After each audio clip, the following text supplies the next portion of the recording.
I'm Zoe O'Lender and I'm a conveyancing solicitor at Myerson. As a conveyancing solicitor, I take for granted the knowledge that I have regarding what's involved when you buy a property. And it was not until my colleague, who is a first-time buyer, was chatting to me about his intended purchase the other day that I realised what a minefield this area is for many people, and in particular for first-time buyers. So my colleague Stuart has kindly agreed to share his questions, and I hope that if you're a first-time buyer watching this video, you'll find the content useful.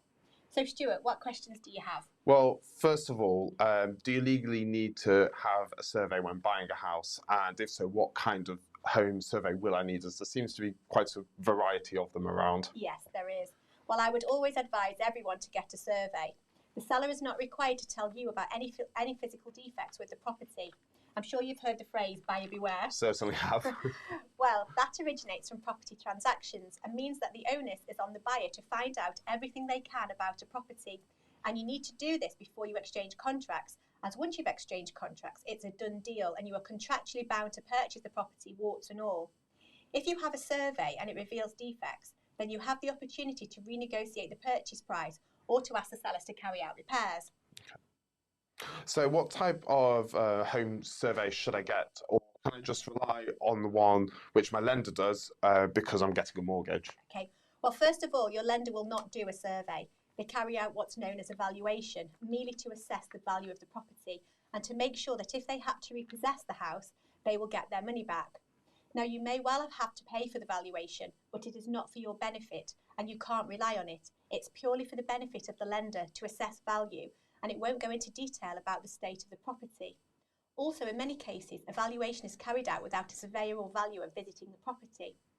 So you have a choice of 3 surveys. Firstly, there's a condition report, which gives an overview of the property's condition and highlights significant issues, but does not go into detail. A home buyer survey is a second one, and that's more comprehensive than a condition report. And then thirdly, the most comprehensive survey, which is a building survey, and used to be known as a full structural survey. The building survey is always the best option if you're buying an older property. And obviously, the more comprehensive the report, the more expensive it is. But when you're buying a property, it's certainly money well spent. Great, thanks, Jose. That makes a lot more sense to me now. Also, my parents are gifting me some money towards my deposit. So in terms of that, do they pay it straight to me or do they pay it to my solicitor? That's a good question. In fact, it's really common for parents and grandparents to help out with deposits. But there are 2 things that you need to know. Firstly, they need to pay the money to you and not to the solicitor. And that's because a solicitor can only accept money from their client. And as you are the client, that means that you have to pay all of the money to them that you need to purchase the property. Now, the solicitor will want to know where the money has come from, so how it's been acquired, etc. And so anyone gifting money will be asked to produce statements to show this. And secondly, if you're having a mortgage, you need to tell your lender about this. Lenders are generally happy for parents and grandparents to gift money, but they do need to be told. Okay, great, thanks for that. And what about stamp duty? So I've heard that as a first-time buyer, I won't need to pay this. Is that right? Well, it depends on the purchase price. If the purchase price is $300,000 or less, then no, you don't have to pay any stamp duty. If the purchase price exceeds £300,000 but is no more than £500,000, then you won't pay any stamp duty on the first £300,000. But to qualify for the first-time buyer relief, you must be purchasing a property that you intend to live in as your only or main residence, and you must never have owned a property before, either on your own or with someone else. Okay, great. And what about Help to Buy ISAs? I've got one of those. What happens with that? Okay, well, you know the purchase is definitely going ahead, so you need to close the ISA. And on closure with the lender, they will issue you with a closing letter, which your solicitor will then use to claim the bonus.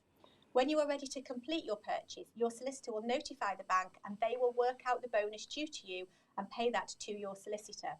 The bonus can only be used towards the balance at completion and not the deposit that you pay on exchange of contracts. Then once your account is closed, you can get the funds that were held in the account, but only the bonus is paid to the solicitor. Okay, great. Well, obviously I'll be using you to do my conveyancing, but something my friends talk about is how to choose a solicitor. There seems to be quite a variety in terms of fees. So what's the difference? Well, yes, they do, and it's true what they say, that you get what you pay for. Lots of conveyancing is carried out by unqualified people, by which I mean paralegals and people referred to as case handlers. In this scenario, there's typically one solicitor supervising the work of several paralegals or case handlers, but that solicitor will not have any direct contact with the client. Also, many conveyancing firms use automated systems to manage files, which enables them to deal with a high volume of matters because it takes away the human interaction. These setups tend to charge lower fees. That is why it is so important when you're shopping around for quotes that you compare not only the cost, but also the service that you will receive. Here at Myerson, we offer a prestige residential property service where you receive a personal service from a qualified solicitor. We don't deal in bulk conveyancing and we don't use automated systems to manage files. Every matter is led by a solicitor with whom each client has direct contact as and when required. So Stuart, if your friends want more information about our prestige residential service, then please tell them to look at the Myerson website where you can find more information and videos. Okay, great. Thanks very much for that, Zoe. It really is a minefield. I understand so much more now, so thank you very much. Great.